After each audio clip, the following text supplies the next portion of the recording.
ബാലചന്ദ്രൻ പറഞ്ഞ കഥകളൊന്നും അവർക്ക് വിശ്വസനീയമായിട്ടില്ല. ബാലചന്ദ്രൻ ആരൊക്കെയോ രക്ഷിക്കാൻ വേണ്ടിയിട്ടാണ് സ്വന്തം അഭിമാനം ചെളിയിൽ പൂഴ്ത്തിക്കൊണ്ട് സ്വയം നാണം കെടുന്നതെന്ന് അവർക്ക് തോന്നി. അവർ ഒരു തീരുമാനത്തിലെത്തി. ബാലചന്ദ്രൻ പറയുന്നത് സത്യമാണോ എന്നറിയാൻ ഒരു DNA ടെസ്റ്റ്.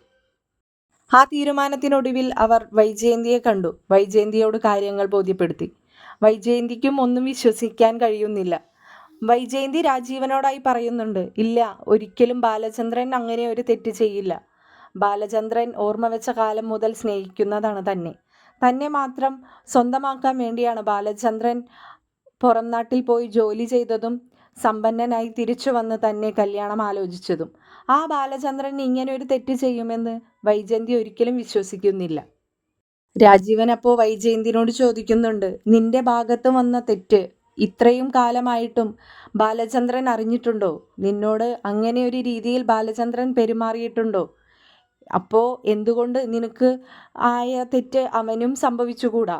അതെന്താണെന്ന് നമുക്ക് കണ്ടെത്താൻ വേണ്ടിയിട്ടാണ് ഞങ്ങൾ ഇങ്ങനെ ഒരു DNA കാര്യത്തിൽ ഒരു തീരുമാനമുണ്ടാക്കിയത്. അതിന് ഞങ്ങൾക്ക് നിന്റെ സഹായം കൂടിയും വേണം.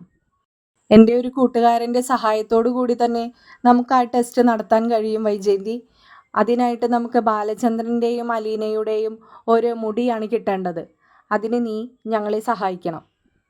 ഇതെല്ലാം കേട്ട് നിന്ന വൈജയന്തി പറയുന്നുണ്ട്, അങ്ങനെ അയാൾ എന്നെ ചതിച്ചിട്ടുണ്ടെങ്കിൽ അതിൻ്റെ സത്യാവസ്ഥ എനിക്കറിയണം. അതിനായിട്ട് ഞാൻ മുടിയെടുത്ത് തരാൻ തയ്യാറാണ് രാജീവേ.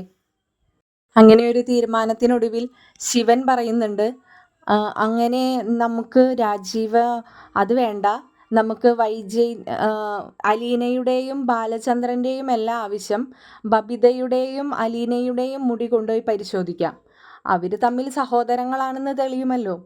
അങ്ങനെയാണെന്നുണ്ടെങ്കിൽ നമുക്ക് ബാലചന്ദ്രൻ പറഞ്ഞതെല്ലാം വിശ്വസിക്കാം.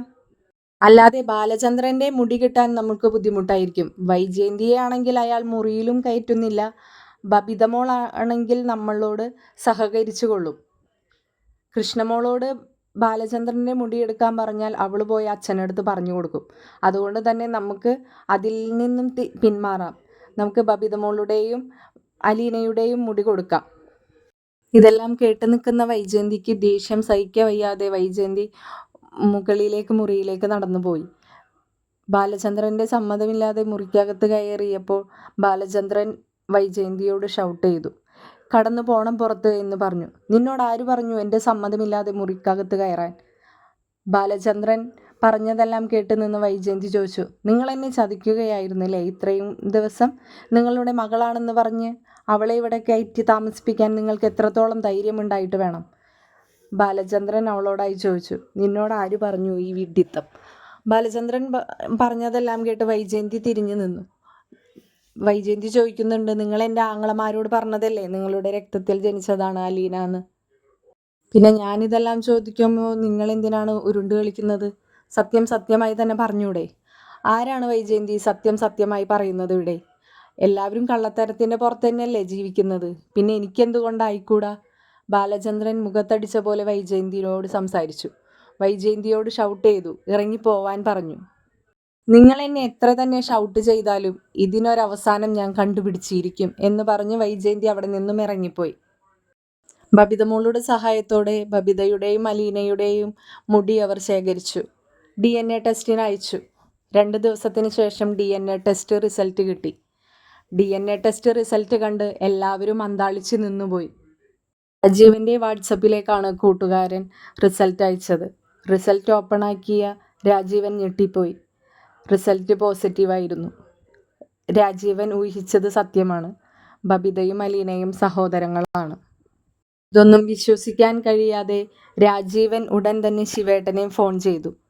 ശിവേട്ടനോടായി പറഞ്ഞു, ശിവേട്ടാ, ടെസ്റ്റ് റിസൾട്ട് കിട്ടി. ഞാൻ ശിവേട്ടനെ അത് വാട്സപ്പ് ചെയ്തിട്ടുണ്ട്. എങ്കിലും നേരിട്ടൊന്ന് പറയാമെന്ന് വിചാരിച്ച് വിളിച്ചതാണ്. രാജീവ് പറഞ്ഞതെല്ലാം കേട്ട് ശിവേട്ടൻ അന്താളിച്ചു നിന്നു. എന്താണ് രാജീവേ, എന്താണ് പുതിയത്? ശിവൻ ഉറക്കെ ചോദിച്ചു. രാജീവൻ പറഞ്ഞു, സത്യമാണ് ബാലചന്ദ്രൻ പറഞ്ഞതെല്ലാം. അവർ തമ്മിൽ സഹോദര ബന്ധമാണെന്ന് റിസൾട്ടിൽ തെളിഞ്ഞു. ശിവനും രാജീവനും സംസാരിച്ചൊരു തീരുമാനത്തിലെത്തി. അവരെ മൂത്ത സഹോദരനായ ഗംഗാധര മേനോനെ വിളിച്ച് വിവരങ്ങൾ ധരിപ്പിക്കാം. അദ്ദേഹം പറയുന്നത് എന്താണോ അതുപോലെ മുന്നോട്ട് നീങ്ങാം എന്ന തീരുമാനത്തിലെത്തി. വൈജയന്തിയോട് സത്യങ്ങൾ പറയുന്നതിനു മുമ്പായി തന്നെ അവർ ഗംഗാധരമേനോനെ ഫോണിൽ സംസാരിച്ചു. ഗംഗാധരമേനോനോടായി പറഞ്ഞു, ചേട്ടാ, എല്ലാം സത്യമാണ്. അയാൾ പറഞ്ഞതെല്ലാം സത്യമാണ്. ബബിതയും അലീനയും സഹോദരങ്ങളാണെന്ന് റിസൾട്ടിൽ തെളിഞ്ഞു. അയാൾ നമ്മളെ ചതിക്കുകയായിരുന്നു. നമ്മളുടെ പെങ്ങളെ അയാൾ വഞ്ചിക്കുകയായിരുന്നു. ഇനി എന്താണ് നമ്മൾ മുന്നോട്ട് ചെയ്യേണ്ടത്? അവർ തമ്മിൽ സംസാരിച്ച് ഒരു തീരുമാനത്തിലെത്തി. അവരുടെ മൂത്ത സഹോദരനായ ഗംഗാധരമേനോനെ വിളിച്ച് എന്താണിനി മുന്നോട്ട് ചെയ്യേണ്ടതെന്ന തീരുമാനമെടുക്കാം. അങ്ങനെ അവർ അദ്ദേഹത്തെ വിളിച്ചു. ഗംഗാധരമേനോനോടായി അവർ സംസാരിച്ചു. ചേട്ടാ, അയാൾ പറഞ്ഞതെല്ലാം സത്യമാണ്. ബബിതയും അലീനയും സഹോദരങ്ങളാണെന്ന് റിസൾട്ടിൽ തെളിഞ്ഞു. ഇനി എന്താണ് നമ്മൾ മുന്നോട്ട് ചെയ്യേണ്ടത്? വൈജയന്തിയെയും നമ്മളെയും അയാൾ ചതിക്കുകയായിരുന്നു. അയാളുടെ നിഷ്കളങ്കമായ സ്നേഹത്തിനു മുൻപിൽ നമ്മൾ വഞ്ചിക്കപ്പെടുകയായിരുന്നു ഈ കണ്ട കാലത്തോളം. ഇനി എന്താണ് നമ്മൾ മുന്നോട്ട് ചെയ്യേണ്ടത്? ഇതെല്ലാം കേട്ടുനിന്ന ഗംഗാധരമേനോൻ ഒന്നും മിണ്ടാതെ നിന്നു. അദ്ദേഹം കുറച്ച് സമയം ആലോചിച്ചു. അന്ന് ബാലചന്ദ്രമേനോൻ തന്നോടായി പറഞ്ഞപ്പോൾ ഒരു സംശയമുണ്ടായിരുന്നു. വൈജയന്തിയുടെ കുട്ടി തന്നെയാണോ അതെന്ന്. ഇപ്പോൾ അയാൾക്കും പൂർണ്ണമായി അവൾ തന്നെയാണ് ആ മകളെന്ന്. രാജീവൻ വീണ്ടും തുടർന്നു. ചേട്ടൻ എന്താണ് എല്ലാം കേട്ടിട്ട് മിണ്ടാതെ നിൽക്കുന്നത്? ഇപ്പോഴും അയാളെ സപ്പോർട്ട് ചെയ്യാനാണോ ചേട്ടൻ തീരുമാനിച്ചിരിക്കുന്നത്? ഗംഗാധരമേനോൻ തുടർന്നു. നിങ്ങൾ എന്തറിഞ്ഞിട്ടാണ് ഈ കണ്ട ബഹളങ്ങളെല്ലാം ഉണ്ടാക്കുന്നത്? നിങ്ങൾക്ക് എന്തെങ്കിലും അറിയോ? എങ്കിൽ എനിക്കറിയാം. നിങ്ങൾ രണ്ടും കൂടി എന്തെല്ലാം മണ്ടത്തരങ്ങളാണ് ഈ കാട്ടിക്കൂട്ടുന്നത്. മണ്ടന്മാരെ, അത് നമ്മുടെ വൈജയന്തിയുടെ മകളാണ്. വൈജയന്തിയിൽ അന്ന് ജനിച്ച ആ കുഞ്ഞ്. രാജീവൻ ഒരു ഞെട്ടലോടുകൂടി ചോദിച്ചു. ചേട്ടൻ എന്തൊക്കെയാണ് ഈ പറയുന്നത്? അതേടാ, അത് ആ കുഞ്ഞാണ്. അന്ന് അച്ഛൻ എവിടെയോ വളർത്താൻ കൊണ്ടുപോയി കൊടുത്തു എന്ന് പറഞ്ഞ ആ കുഞ്ഞ്. അല്ലെങ്കിൽ തന്നെ നിങ്ങൾക്ക് ഊഹിക്കാവുന്നതല്ലേ ഉള്ളൂ. ബാലചന്ദ്രനെ എത്ര കാലം കൊണ്ട് നമ്മൾക്കറിയാവുന്നതാണ്. ചെറുപ്പം മുതൽ അവൻ നമ്മുടെ വീട്ടിൽ വളർന്ന പയ്യനല്ലേ. അവൻ്റെ ഭാഗത്ത് നിന്ന് ഇങ്ങനെ ഒരു തെറ്റ് വരില്ലെന്നെങ്കിലും നിങ്ങൾക്ക് മനസ്സിലാക്കിക്കൂടെ? പിന്നെ എങ്ങനെയാണ് അവർ സഹോദരങ്ങളായതെന്ന് ചിന്തിക്കാനുള്ളൊരു ബുദ്ധി പോലും നിങ്ങൾക്കില്ലാഞ്ഞിട്ടാണോ? അല്ലെങ്കിൽ തന്നെ നമ്മളുടെ പെങ്ങളുടെ ഭാഗത്ത് ഒരു തെറ്റും വന്നിട്ടില്ലെന്നാണോ നിങ്ങൾ സ്വയം വിശ്വസിക്കാൻ ശ്രമിക്കുന്നത്? ഇതെല്ലാം കേട്ടു നിൽക്കുന്ന ശിവനും രാജീവനും ആകെ ഒരു തരിപ്പാണ് ഉണ്ടായത്. അവർക്കിനി എന്ത് ചെയ്യണം, എന്ത് പറയണമെന്നറിയാതെ അവർ സ്തംഭിച്ച് നിന്നുപോയി.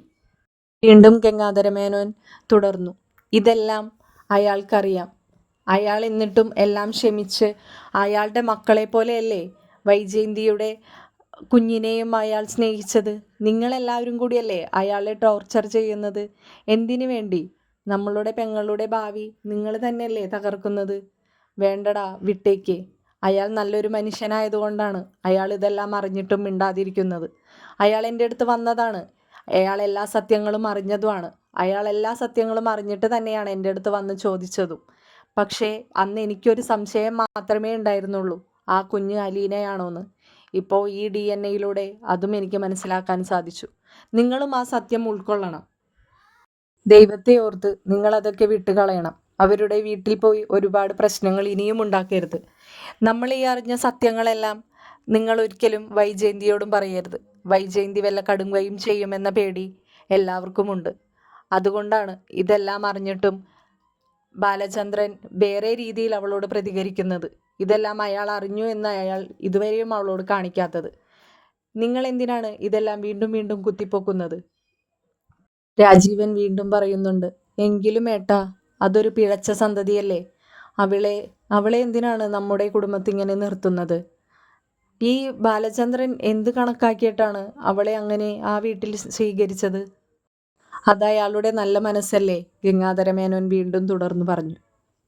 അയാൾ നല്ലൊരു മനസ്സിനുടമയായതുകൊണ്ടല്ലേ തൻ്റെ 3 മക്കളോടൊപ്പം വൈജയന്തിയിൽ ഉണ്ടായ ഒരു മകളെ കൂടി അയാൾ സ്വീകരിച്ചത്. അതുമാത്രമല്ല, അയാൾ പറയുകയും ചെയ്തു തനിക്കിനി 4 മക്കളാണെന്ന്. അതിൽ കൂടുതൽ ഇനി എന്താണ് വേണ്ടത്? നിങ്ങളെല്ലാവരും ഒരു കാര്യം മനസ്സിലാക്കണം. വൈജയന്തി ഇതെല്ലാം അറിഞ്ഞാൽ എന്തെല്ലാം സംഭവിക്കുമെന്ന്. അതോർത്തിട്ടെങ്കിലും നിങ്ങൾ ഇനി ആ കുടുംബത്ത് കയറി വൈജയന്തി പറയുന്നതിനെല്ലാം താളം തുള്ളി ഒരേ പ്രശ്നങ്ങൾ ഉണ്ടാക്കരുത്. നിങ്ങൾ എന്തിനാണ് ഈ ആവശ്യമില്ലാത്ത പ്രശ്നങ്ങളിലെല്ലാം തലയിടുന്നത്? വേണ്ടടാ, അവർ ജീവിച്ചോട്ടെ. വൈജയന്തി ഇതൊന്നും അറിയാതിരിക്കാൻ നമുക്ക് ശ്രമിക്കാം. ബാലചന്ദ്രനും വൈജയന്തിക്കും ഇടയിലുള്ള കുഞ്ഞു കുഞ്ഞു വാശികളുമായി അവർ മുന്നോട്ട് പോയിക്കോട്ടെ. ഒരിക്കലും വൈജയന്തി അലീന തൻ്റെ മകളാണെന്ന സത്യം മാത്രം അറിയാതിരിക്കാൻ നമുക്ക് ശ്രമിക്കാം. നിങ്ങളൊന്നിലും ഇടപെടാതിരുന്നാൽ മതി. ഗംഗാധരമേനോൻ ഇതെല്ലാം പറഞ്ഞപ്പോൾ രാജീവനും ശിവനും അത് ശരിയാണെന്ന് തോന്നി. അങ്ങനെ ഈ എപ്പിസോഡ് ഇവിടെ അവസാനിക്കുകയാണ്. മഴതോരും മുമ്പയുടെ പുതിയ എപ്പിസോഡുകളുമായി വരും ദിവസങ്ങളിൽ കാണും വരെ ബൈ.